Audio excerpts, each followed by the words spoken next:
My name is Afton Moore, and I'm 68 years old. 10 days before my son's wedding, his assistant called me from a New York number and said, "Mr. Harris would prefer you not attend. His guests know a different version of his childhood." I said one word back to her. I said, "Understood." Then I sat in my truck outside a lumberyard I'd driven for 31 years and watched the flag go slack on its pole. My son is a billionaire. My family, what's left of it, fits in one booth at Marnie's Diner. In 2004, I sold our house to pay for his first company, and I slept in that truck for 6 months through a Pennsylvania winter, and I never told him. There's a piece of paper in my bag right now that a billion-dollar company needs me to sign. Before we start, please take a moment to like and subscribe, and tell me in the comments where you're watching from and what time it is there. Now let me take you back to that Tuesday morning in August 2026. It was 8:10 in the morning and the coffee in the break room at Kessler & Son Building Supply was already burned. That's how I knew something was wrong. Dwight always made a fresh pot at 8. That morning he was standing by the door with his hands folded like a man at a funeral. They called 5 of us in. Me, Dwight, 2 men from the yard, and a girl from receiving who had a baby at home. A woman I'd never met flew in from Ohio to read us a letter. She had a lanyard and a soft voice, and she called it a culture realignment. 31 years. I knew every gravel driveway in 3 counties. I knew which customers wanted the load stacked and which ones wanted it dumped. I knew that Mrs. Ridley's dog would bite you if you came in from the north side of her fence. 6 weeks severance. They handed me an envelope with my name spelled right, which I appreciated more than I should have. I didn't argue. Arguing is a thing you do when you think the person in front of you has a choice. She didn't. So I asked her one question. "Can I finish my route?" She looked at her paperwork. "That's fine." I signed where she pointed. And I want to be honest with you about something because I've had 2 years to think about it. I have said the word understood my whole life. I said it to the Army. I said it to Kessler. I said it to my wife the day she left. I used to think it was dignity. Some days now, I think it was just a lock I put on my own mouth. I was 68. I rented the room above Marnie's Diner. My right hand shook a little in the mornings, and I had 11 more payments on the truck. I looked at the letterhead one more time on my way out. Under the Kessler logo, there was a smaller line, the parent fund. Northbound Founder Capital. I didn't know what it meant. I folded it into my jacket. Then my phone rang in the cab. A 212 number, New York. "Mr. Moore, my name is Sloan Merrick. I'm calling from Mr. Harris's office." Mr. Harris, my son. He was Nathan Moore for 27 years, and then he wasn't. She was polite, the way a hotel is polite. She asked if it was a good time. I was sitting in a truck I had just been told to stop driving in 3 weeks, so I said yes. "There's a wedding on the 12th, she said, "in Rhode Island." I know. I knew because I'd read it in a magazine in the dentist's waiting room 3 weeks before. Glossy paper, a photograph of my son on a boat with a woman named Caroline. I had sat there in the chair with the little paper bib around my neck and read about my son's engagement next to an ad for a watch. "Mr. Harris would prefer you not attend," she said. "His guests know a different version of his childhood." I want you to hear the sentence the way I heard it. She didn't say he doesn't want you. She said the guests know a different version, like I was a typo in a program. I had a suit on layaway at Peterson's, charcoal, $40 left to pay on it. I'd been putting in 20 a week since June, before anyone invited me to anything because I'd figured he'd call eventually and I didn't want to be the man who showed up in a work jacket. "Understood," I said. There it was again, that word. "One more thing," she said. "There's a package we'd like you to review. It'll reach you Friday." I pulled the truck onto the shoulder by the Reformed Church and I sat there for 20 minutes with the engine running. A different version of his childhood. I had raised that childhood with my own 2 hands. I couldn't think of a single part of it that needed a second draft. Nathan was 7 when his mother left, March of 1991. I came home from a run to Altoona and the house was too quiet in a way I felt in my teeth. Her closet was half empty. There was a note on the lid of the washing machine held down by her wedding ring. 3 sentences. I've read them maybe 4,000 times, and I'm not going to say them out loud because they were hers. Nathan came down the stairs in his socks and asked where Mom was. I had about 1 second to decide who I was going to be. "Your mom got sick," I said, "in a place you can't see." That was a lie, a soft one. I told myself I was protecting a 7-year-old from a woman's worst month. I kept telling myself that for 35 years. So I learned. I learned to braid nothing because he was a boy, but I learned to make the meatloaf she made, and I learned that permission slips have to be signed in ink, and I learned to sit in a folding chair at a third-grade concert with 20 mothers and one other father. When he was 15, somebody at school told him the truth. Where she'd gone, who with. He came home and stood in the kitchen doorway and asked me straight out. I could have said yes. I could have handed him the note. I said, "That's between me and your mother." He nodded and went upstairs, and I stood there feeling like a good man. I wasn't building a shield. I was digging a hole. 30 years later, somebody came along and filled it with a story of their own. But that came much later. First came the winter I don't talk about. Fall of 2004. Nathan was 20, and he'd walked away from his junior year. He had a laptop and a folder, and an idea he'd gotten riding shotgun with me since he was 9 years old. Small trucking outfits, 2 or 3 rigs guys who ran routes off a paper map and a gut feeling. He'd built something that told them which order to make their stops in. He called it Northbound. He set it up on our kitchen table. The one with the iron burn on the corner from 1994. Gwen Radcliffe came to the house on a Thursday. She was 57 then, ran 2 truck dealerships out past Sharon, and she had a voice like a gravel road. She listened to my son for 40 minutes and asked him 11 questions, and he answered 9 of them well. Then she looked at me. 50,000, she said, on one condition. Name it. You go first. She didn't smile when she said it. She meant that she wasn't going to be the only adult in the room with money on the table. The house was a 1961 ranch on Coin Street. My father bought it with his service pay. It was paid off. It was the only thing I had ever owned outright in my life. I sold it in 11 days to a man who wanted the lot more than the house. We signed the paperwork on that same kitchen table, and Gwen sat right there and watched me do it. And I remember she put her hand flat on the deed for a second before she let it go. Nathan walked me out to the driveway that night. He was crying a little and trying not to. "I'll put your name on the door, Dad." I told him to put it on the invoices instead. Those get paid. I didn't tell him where I'd be sleeping. November to May. Ashby Fuel and Shower sits at exit 41, and Vern Ashby has run it since Nixon. Showers were $2 a token back then. Vern charged me $1 and lied about it in his own ledger. I parked at the far end, past the reefers, under the one light that didn't buzz.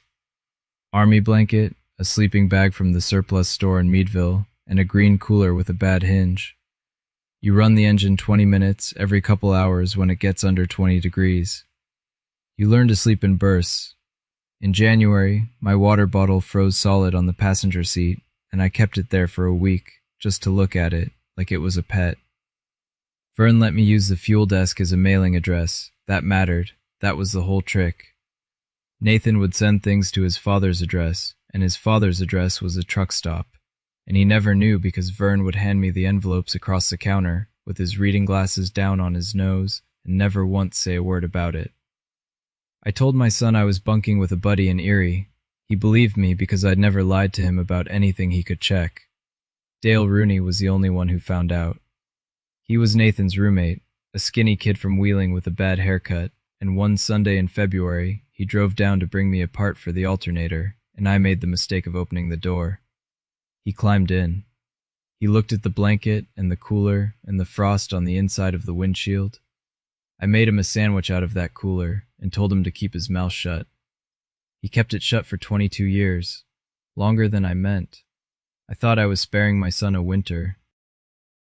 What I actually did was leave a blank space where the truth should have been, and blank spaces don't stay blank. 2 years ago, somebody wrote in it. Marnie Deal brought the book up to my room on Thursday night with a plate of eggs I hadn't ordered. She set it on the dresser, face down. "I've had this 2 years, she said. I couldn't do it." No one came. My son's name on the cover in raised silver letters. 400,000 copies. He'd read the audio version himself. I'd never gotten past the acknowledgments. A man knows which pages to stay out of. Chapter 3 is called The Man Who Left. It says his father walked out when he was 9. It says his mother worked 2 jobs and broke her back for him. It says there were nights nobody came to the door, and nobody came to the school, and nobody came. And that's where the title comes from. He never names the town. He doesn't have to. The Whitmore Bend Register ran a proud little piece in 2023 with his high school photo, and after that people did the arithmetic themselves. Here's the part I didn't put together until I was 68 years old, sitting on a rented bed with a plate of eggs going cold. 4 handyman customers dropped me in one season. 2005, they said. Busy year. The church quietly moved me off the van rotation for the shut-ins, and Pastor Reeve couldn't look at me while he did it.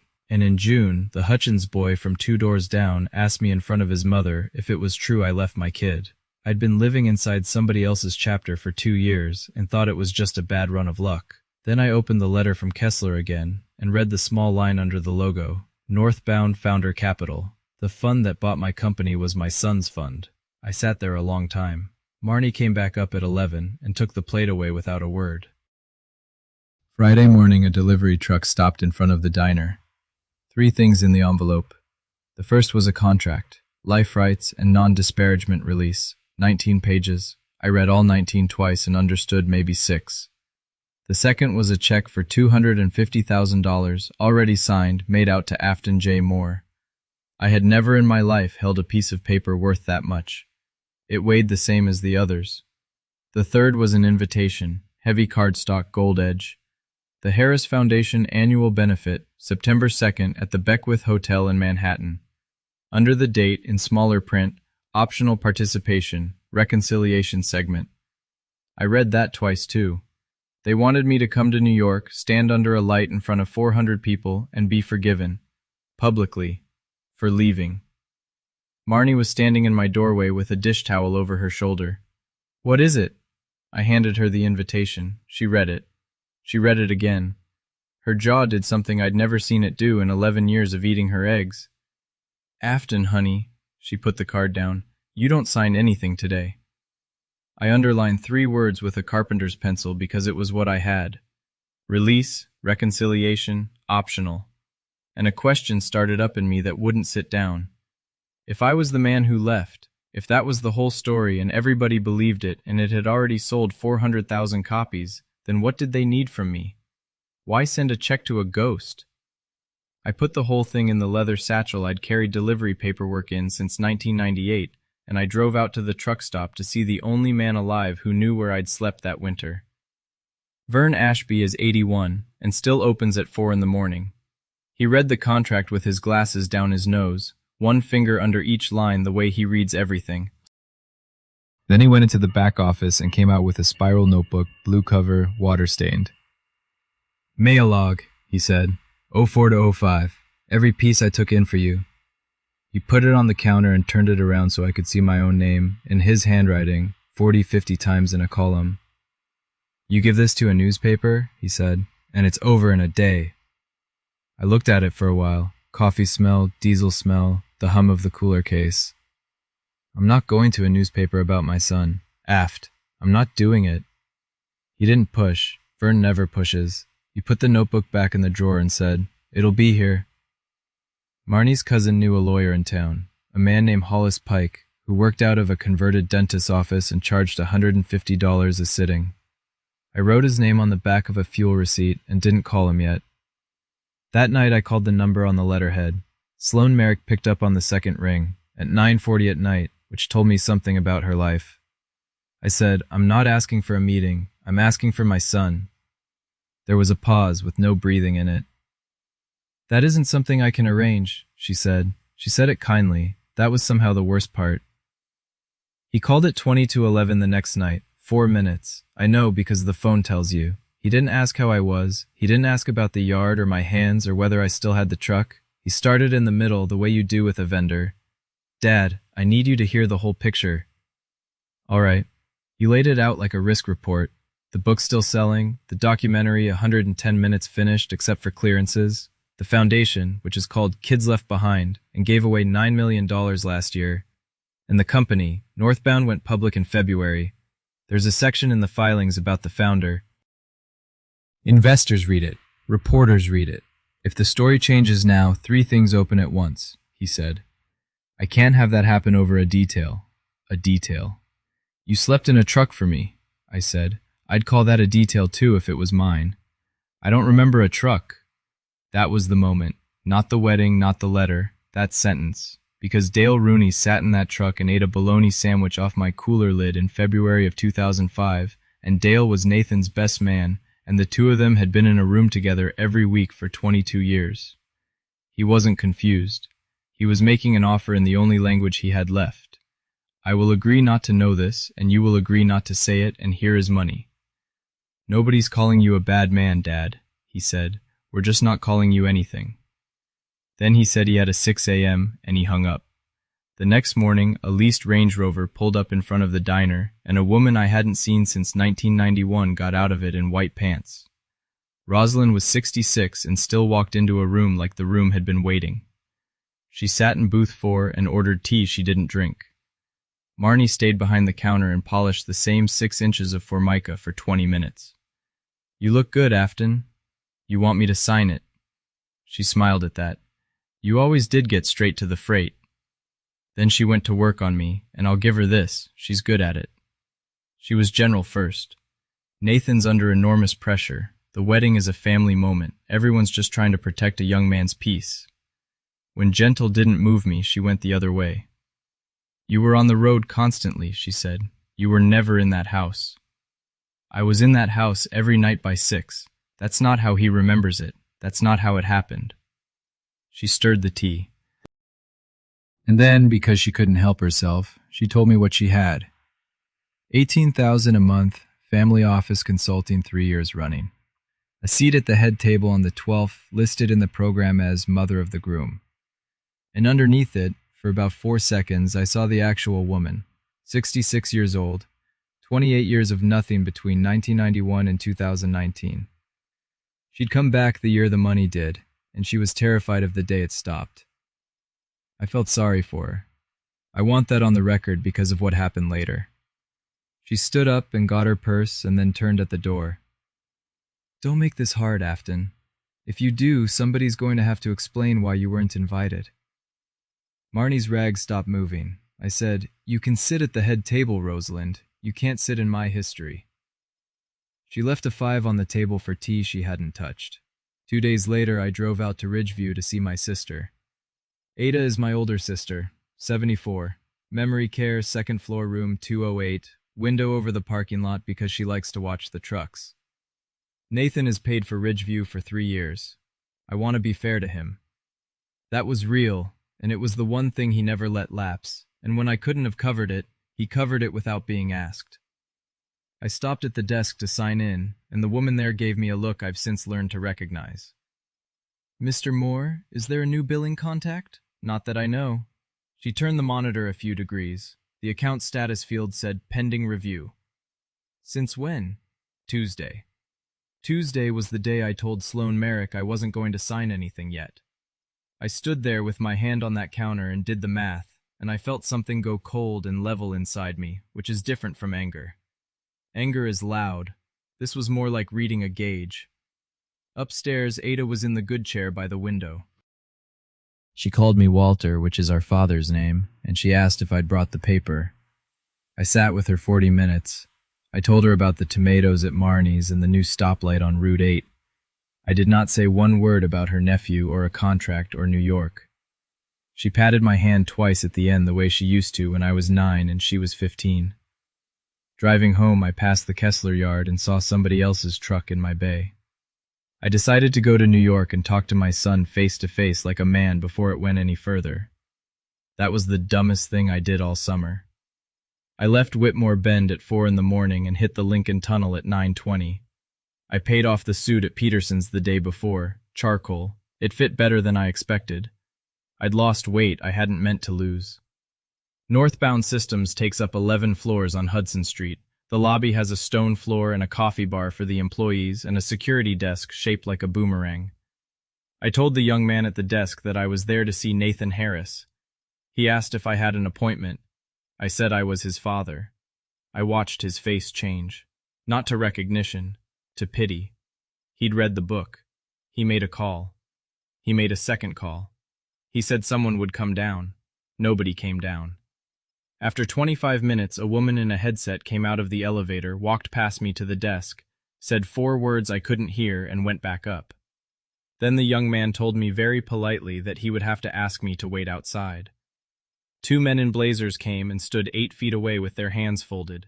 Employees went by with lanyards and cold brew cups. A few of them looked. One of them slowed down. And while I stood there being escorted out of my son's building, I was looking at the wall behind the desk because they'd made it into a timeline. Founding milestones etched in glass lit from underneath. Nathan builds the first prototype in a friend's basement. No house on Coin Street, no kitchen table, no truck. A friend's basement. I left the letter I'd written by hand with the young man at the desk, 4 pages. I'd worked on it for 3 nights. Then I walked out into the heat and stood under a wall that said my son built it alone, and I thought about the fact that I had delivered the lumber for half the houses in my county. That afternoon, my letter went into a trash can on the 31st floor. Somebody took it back out. Let me step out of the story for a second, because this next part is the one I've never told anybody. I sat in my truck in a parking garage on 31st Street, in a suit I'd paid off in installments, and what I felt wasn't anger, it was embarrassment. If you've ever been made to feel like the rough draft of somebody else's life, hit that like button. It genuinely helps this reach the people who need it. And tell me 1 word in the comments for what you'd have done in that lobby. I read them, all of them. Alright, back to it. That night somebody knocked on my hotel room door. Dale Rooney is 41 now, gray coming in at the temples, good watch, same bad posture. He stood in the hallway of a Hampton Inn in Jersey City, with his tie already loose, and asked if he could come in. Then he drank 2 of the little bottles from the mini-fridge before he could get a sentence out. I've been sick about this for 3 years, he said. I let him sit there. He told me about the documentary, 110 minutes premiering at the benefit distribution deal signed, and there's a scene about 19 minutes in, a reenactment. Rain. A man in a raincoat putting a duffel bag in a car while a boy watches from a window. There's an actor, Dale said. Gray hair. He doesn't look like you. Then who is he? Dale looked at the carpet. He's you, Aft. I sat down on the end of the bed. Then he told me the part that changed everything, and he told it fast like a man setting down something hot. They can't release it without you, he said. You're a living person depicted in a commercial film. Distributor won't touch it without a signed release. Insurance won't cover it. That's the only reason anyone from that office has called you in 11 years. 11 years. I sat with that. My son's people needed 1 signature from a man they'd killed off in print. Dale got up to go. At the door he stopped. Don't sign it, he said, and don't come to the benefit either. Why not the benefit? He put his hand on the door frame. He looked like he was going to say it. Then he said goodnight instead, and the door clicked, and I lay awake until the traffic changed sound around 4. 3 days later, my name was in a trade blog. It was 2 paragraphs on a technology site. Sources close to the family. It said the estranged father had recently attempted to contact Mr. Harris at his offices. It said the relationship had ended long ago, and it used a phrase I have not been able to put down since. A history the family has chosen not to discuss. Nobody said I hit anyone. Nobody said I drank or stole or went to prison. They just left a door open and let people walk through it with whatever they had in their heads. 72 hours. The Bowman job canceled a deck rebuild 3 weeks' work, my last steady customer. Then the Ketterings canceled the gutters. Pastor Reeve called and said the deacons were pausing my shut-in van rotation until things settled, and he apologized for 4 minutes straight, which was worse than if he'd just said it. And somebody took a key down the whole passenger side of my truck in the church lot. 11 feet of it. That one might have been kids. I've decided it was kids. Marty cried in her own kitchen with the fan on so I wouldn't hear it. Vern called and asked one time, "Notebook?" No. "After I'm 81. I'd love to be in a newspaper." No. He laughed and let it go. I'll tell you why I kept saying no, and it isn't nobility.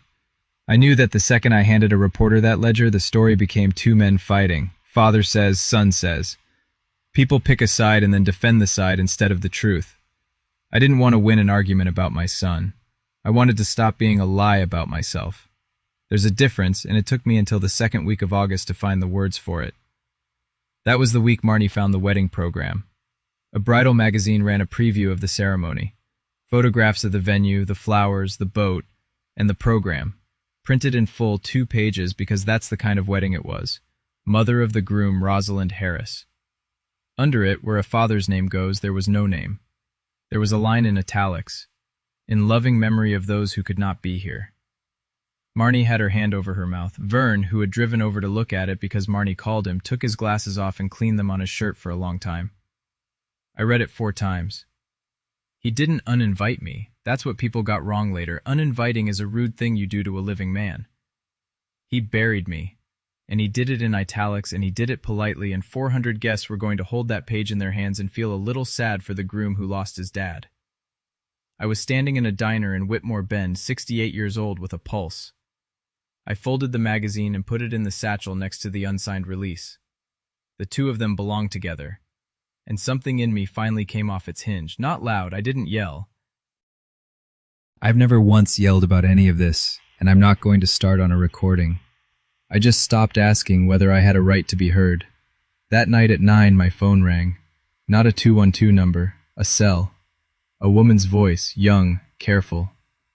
Mr. Moore, my name is Caroline. I'm engaged to your son. She'd stopped by the office on Hudson Street the day I was there. She works for a foundation herself, the real kind. The kind with a leaky office and 11 employees. She'd gone up to the 31st floor to drop off seating charts.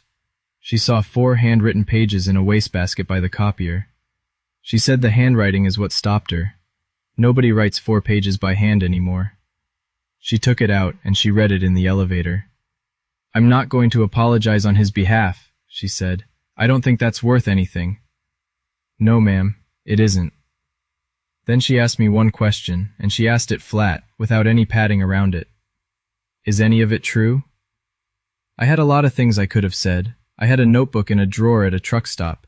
I had a deed in a file box. I had a green cooler I still keep salt in. Here's what I've learned about being disbelieved. If you argue, you sound like a man with a case, and a man with a case always sounds like a man who needs something. So I said, don't take my word for it. I gave her 2 names and 2 phone numbers. Vern Ashby, exit 41. Gwen Radcliffe, Sharon, Pennsylvania. She was quiet. I know that second name, she said. She signs the foundation checks. She sat at my kitchen table in 2004. Caroline didn't say anything for a while, and then she said she had to go and her voice had changed shape. Before she hung up, she said, the benefit is September 2nd. Are you going?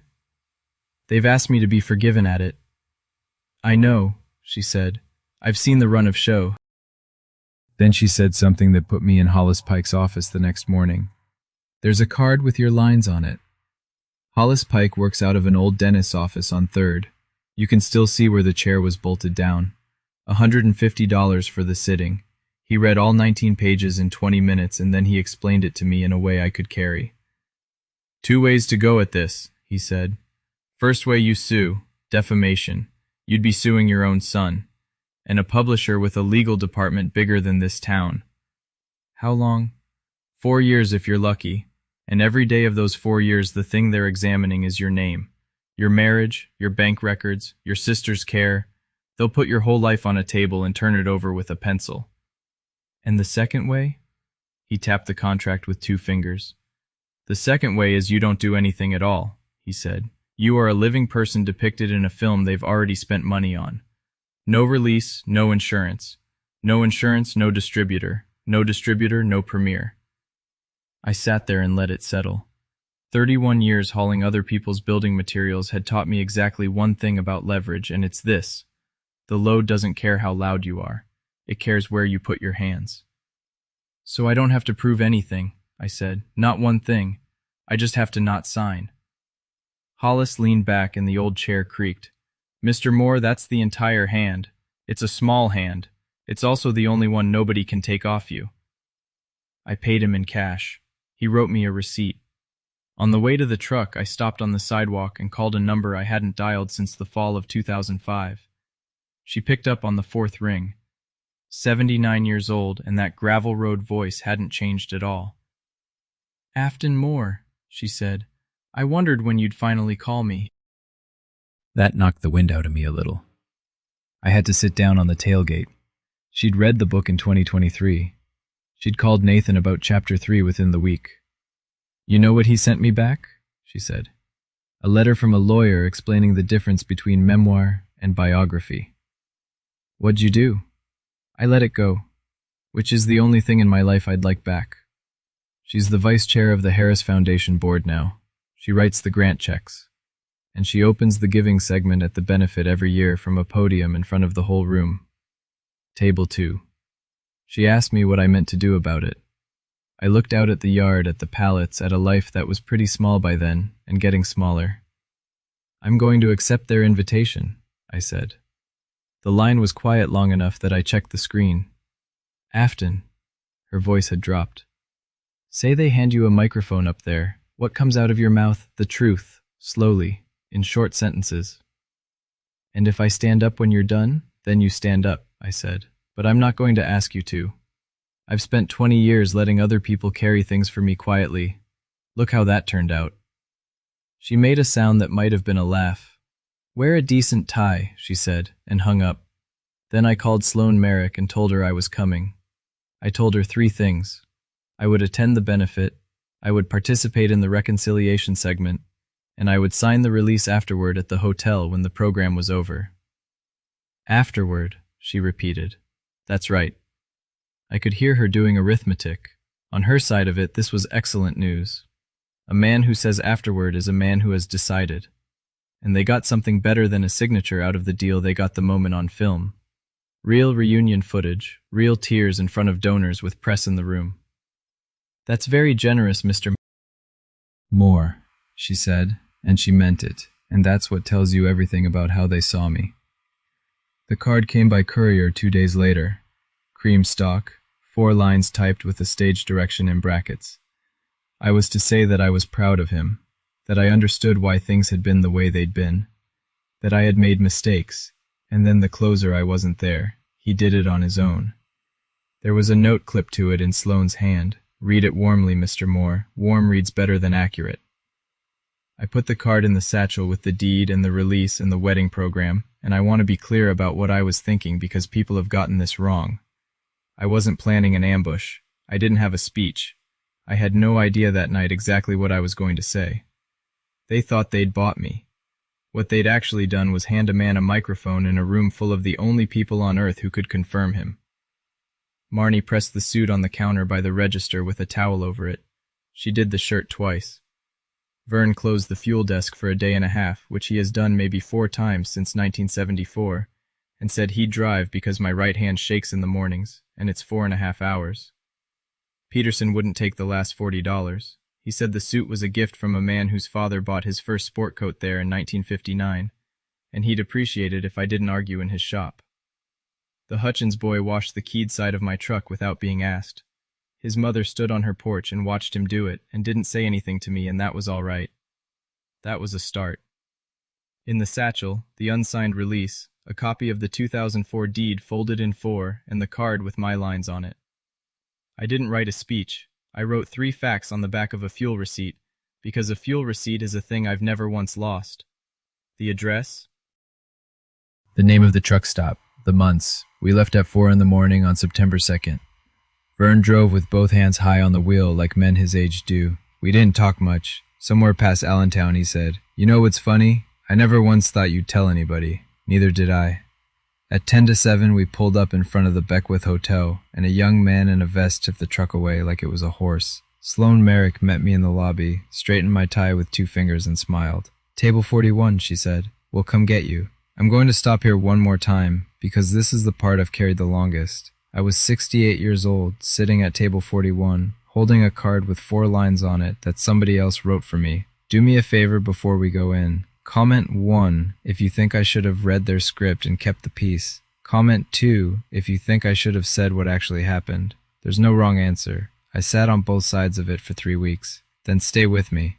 What happened next took about 90 seconds. The ballroom at the Beckwith holds 40 round tables and a 30-foot screen, 400 guests, 7 board members at table 2, 9 reporters along the back wall with their phones out, 2 of the documentary's own camera operators working the room because the whole night was going to be in the film. Table 41 is by the service door. Every 90 seconds a waiter's tray went past my ear. They introduced Rosalind during the welcome, the mother who stayed. 400 people applauded a woman in champagne silk, and she pressed one hand to her collarbone and did a small brave nod, and I watched my son squeeze her shoulder. Then the lights went down for the trailer. 90 seconds cut to a piano.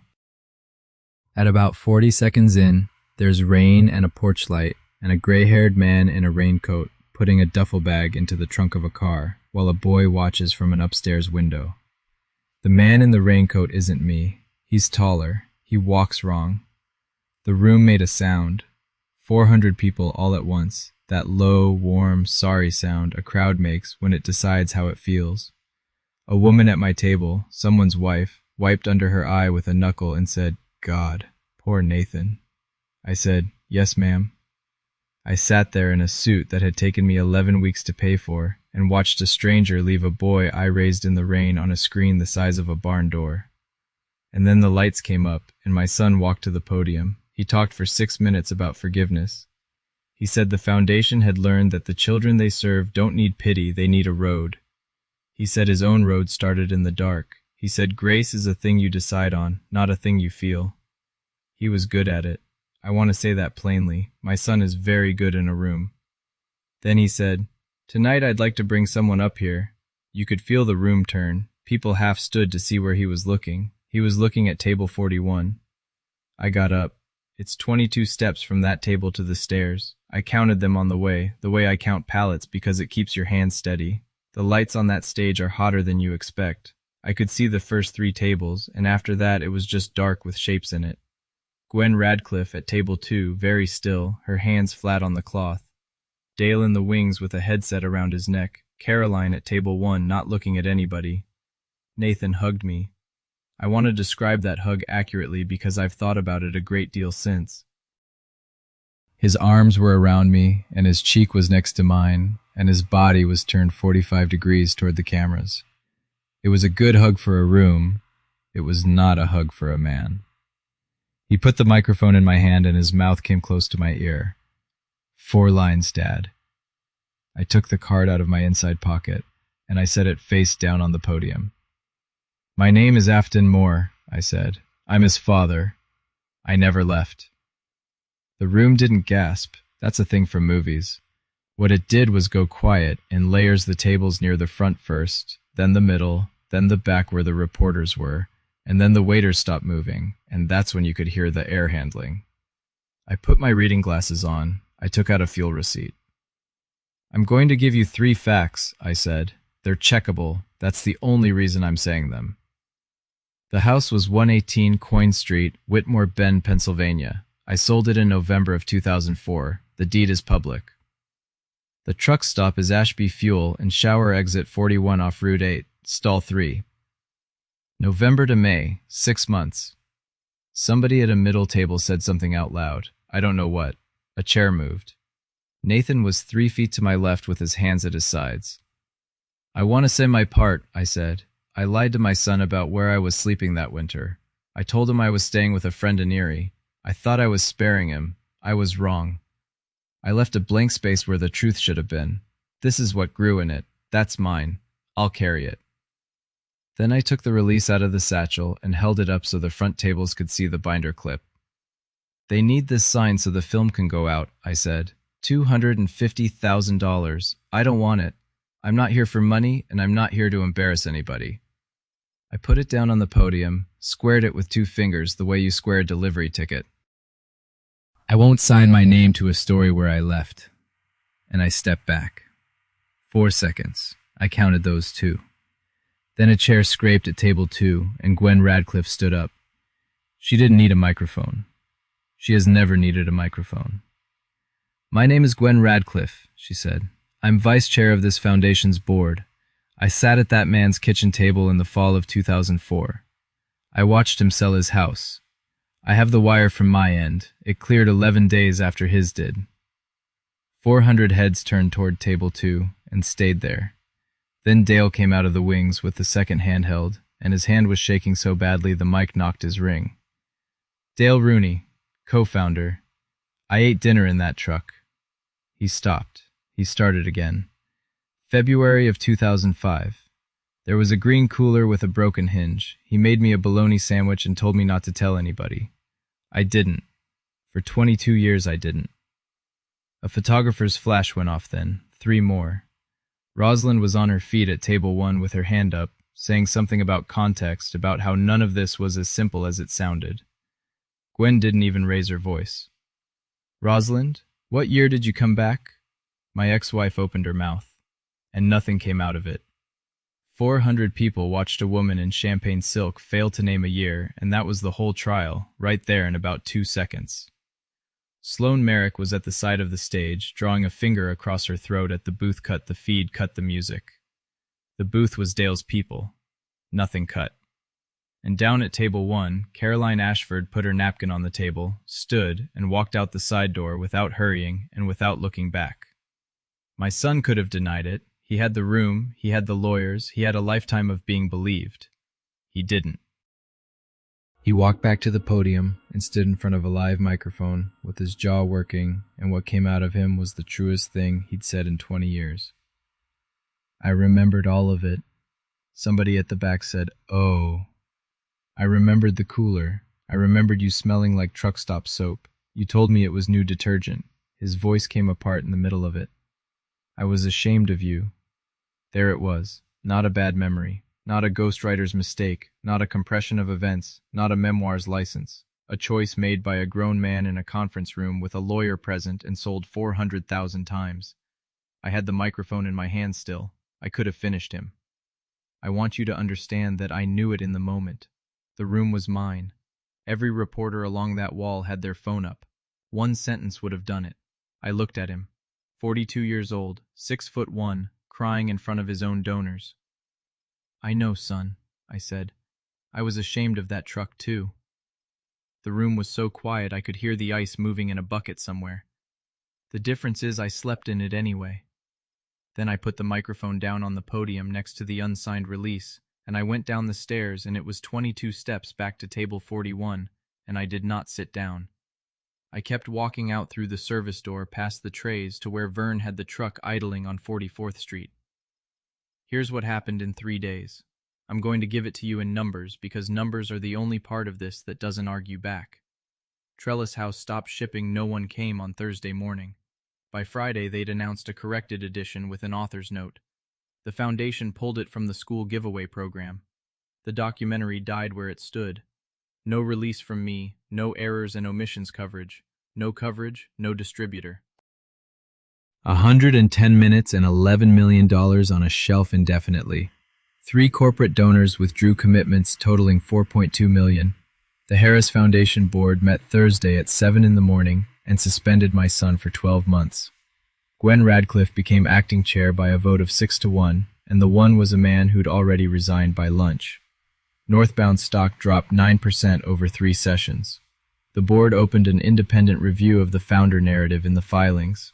5 months later, Nathan stepped out of the CEO seat into a founder's chair with no operating authority. Sloane Merrick resigned inside 48 hours. Rosalind's consulting arrangement was terminated by the family office on Friday afternoon. The wedding was postponed, no date given.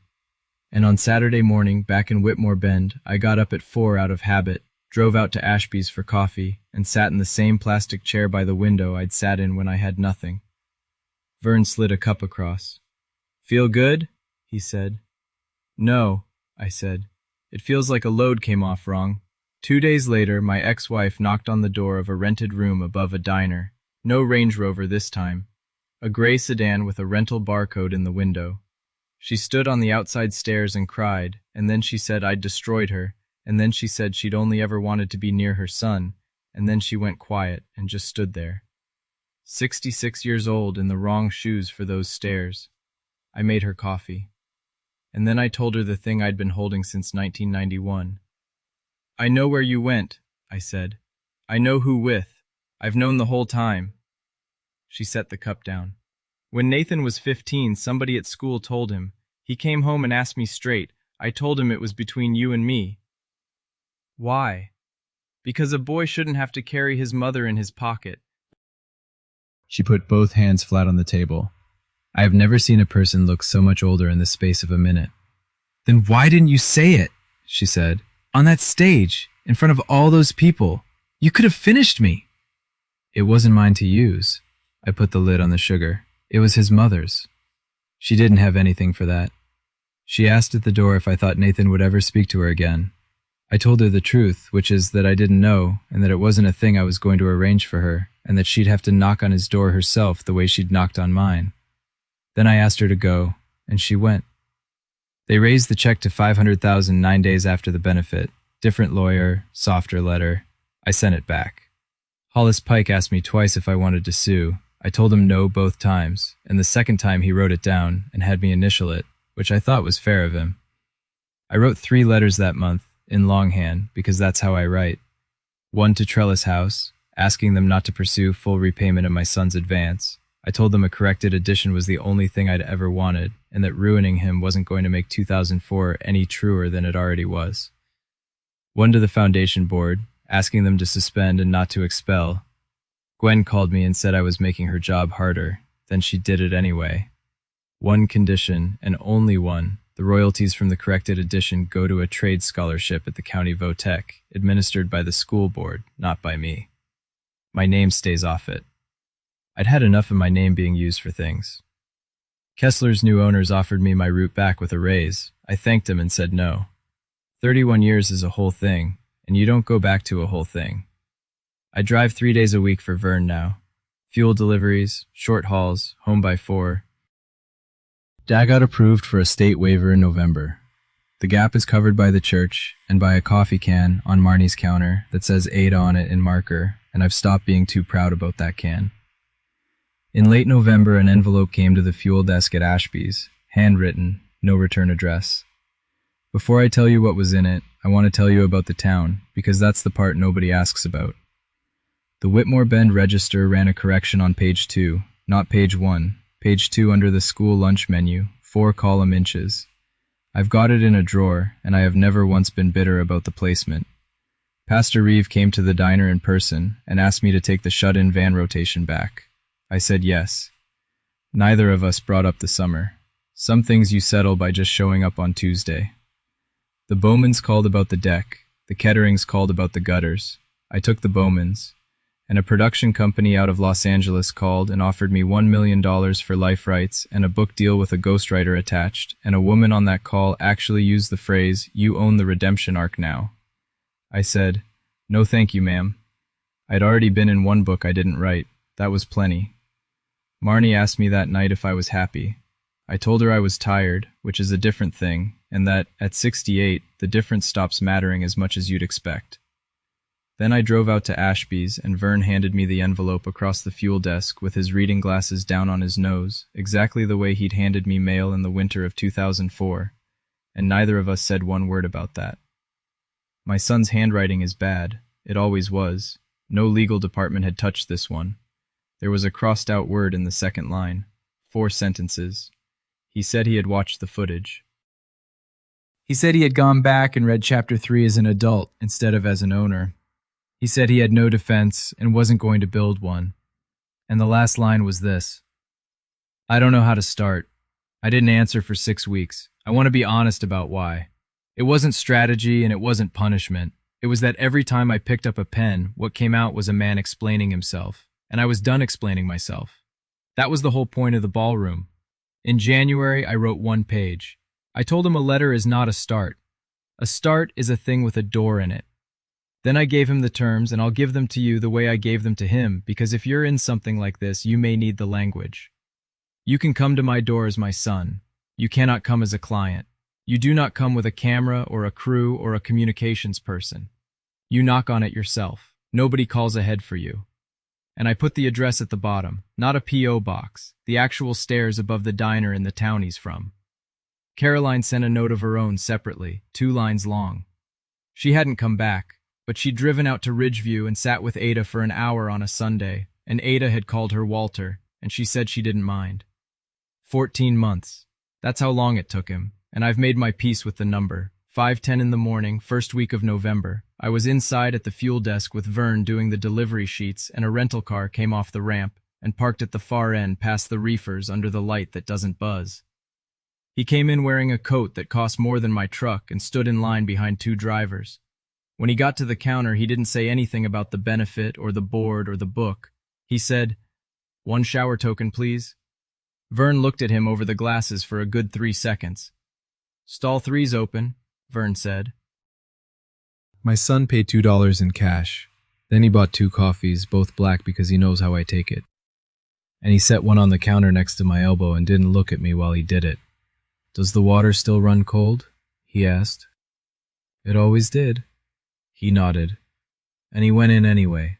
I sat on the bench by the window with a cup of coffee going lukewarm, and I watched the sun come up over exit 41, and when he came out 20 minutes later with his hair wet, we did not talk about any of it. We talked about tires. He asked what I was running on the F350 and whether the road salt was as bad as it used to be. It was the best hour I've had in 20 years, and we spent it on tires. He comes about every 6 weeks now. He knocks himself. Nobody calls ahead. I still rent the room over Marnie's. I could afford better and I don't want better. There's nothing on the walls except one thing, and people always get it wrong when they see it. It's a copy of the deed from November 2004. They think I keep it to remember what I gave up. That's not it. I've never once needed reminding what a house costs. I keep it because it has my name on it, and a date and an address, and for 2 years there were 400,000 copies of a book in this country saying I wasn't anywhere near that place. I never needed my name on his door. I needed it out of his mouth as a lie. That's the whole thing. That's what I'd tell you if you were sitting across from me in booth 4 with the fan going. Love doesn't need a receipt. I still believe that at 68, and I'd sell the house again tomorrow, and I'd sleep in the truck again, and I would not ask him for $1 of it back. But there is a difference between not asking for credit and agreeing to be erased. It took me 35 years and 1 microphone to learn where that line sits. The porch light stays on. The door's unlocked, which people around here still do, and there are 2 cups upside down on the rack by the sink. Not waiting, just ready. So that's where I'll leave it with you, and I'd like your help with one thing before you go. If you'd have signed their paper and kept the peace in that room, comment peace. If you'd have taken the microphone, comment truth. There's no wrong answer. I sat on both sides of it for 3 weeks, and I still turn it over some nights. If this meant something to you, hit like and subscribe. It's the only reason a story like mine gets told out loud at all. And there's another one waiting in the description, the one about what my sister said when she finally understood. I'll see you there.